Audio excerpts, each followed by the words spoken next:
4 insights into coaching.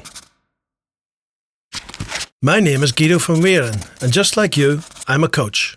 I really enjoy working with my group and seeing them develop, but I do sometimes run into issues.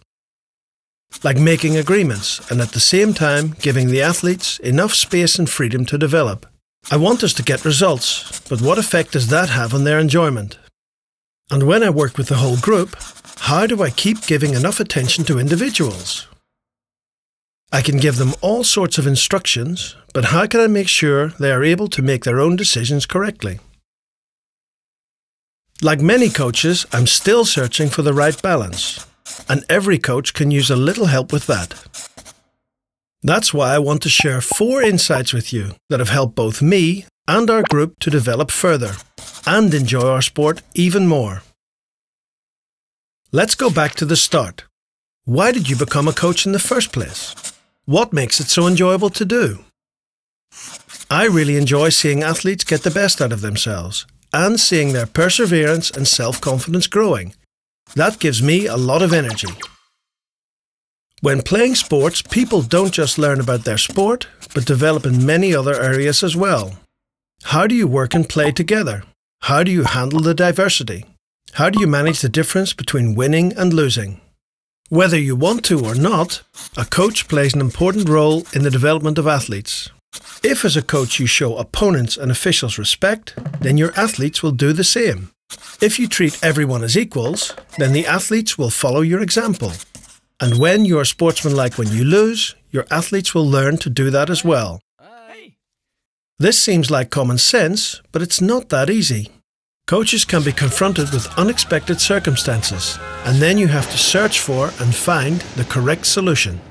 Something that has helped me as a coach is to keep my focus on organisation, encouragement, personal coaching and transfer of responsibility.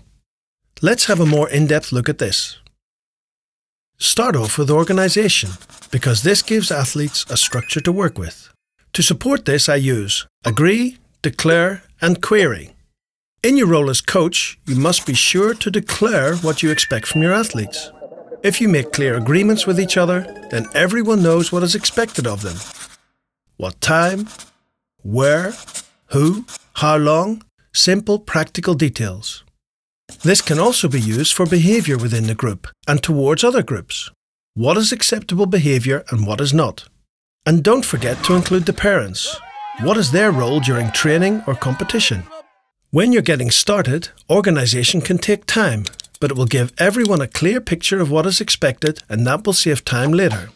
Because of the agreements and organisation, everyone should be aware of what is expected of them, and this will also provide space to move and develop. And when someone does not adhere to the agreements, we can query their behaviour by referring to the agreements that were made earlier. Encouragement refers to positive coaching of the athletes and to giving tangible and honest compliments. Instead of focusing purely on the result of a game, it is preferable to show your appreciation for the personal development of the athletes. That is why giving compliments for the application or performance of a specific task can be so rewarding. Use tips or tasks to package a development point, or better still, start off with a compliment before addressing development areas. In this way, both the athletes and the coach will enjoy their sport more, and this will also increase your chances of winning. When using personal coaching for individual athletes, there are 2 important aspects to remember. Every athlete wants to be noticed and recognised, and every athlete has a personal level to which your support must be adjusted. However difficult it might be within a busy group, give each individual the attention and motivation they need and deserve. This can be found in small things, for example by using the athlete's name or asking how they are getting along at school. Keep in mind the different levels of the individual athletes and adjust your instruction accordingly. In this way, each athlete can get the best out of him or herself. During transfer of responsibility, the athlete learns to take responsibility for the realization of his or her personal goals. How can you achieve this?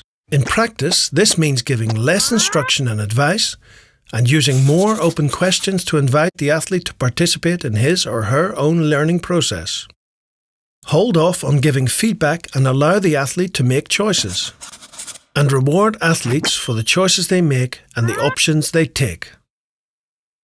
And what do you get from this? Athletes who achieve their personal goals develop more quickly and perform better. That is easier said than done, but let's give it a try. The good news is, everyone can go to work using these insights. It could be that you are stronger in one facet than another. You may be good at making agreements, but struggle with giving compliments.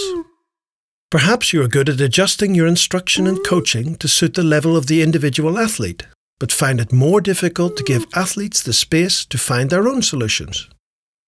Come on, give it a try, and remember to self-reflect. Ask yourself, what can I do to become an even better coach? What are your next steps? The athletes will develop in new areas, and so will you.